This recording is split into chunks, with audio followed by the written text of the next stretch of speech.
Maître, avant vous, le cinéma n'existait pas.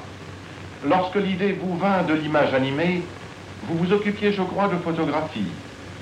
Je dirigeais avec mon frère Auguste l'usine Lumière qui fut fondée par mon père en 1882 pour industrialiser une méthode nouvelle de production de plaques photographiques basée sur une réaction que j'avais imaginée alors que j'étais encore élève à l'école Lamartine.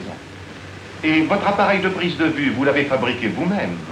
Le premier appareil fut construit suivant mes croquis et mes indications et sous mes yeux par le chef mécanicien de notre usine, M. Moisson, qui y apporta tout son aide. Mais à qui avez-vous confié la prise de vue?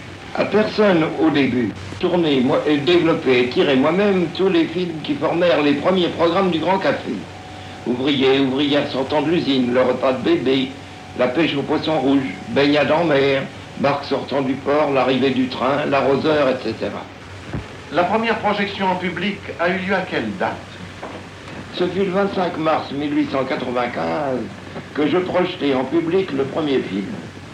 C'était au cours d'une conférence que je fis sur l'industrie photographique à la Société d'encouragement pour l'industrie nationale sous la présidence du célèbre physicien Mascart. Le film en question représentait la sortie des ouvriers de notre usine de Montplaisir.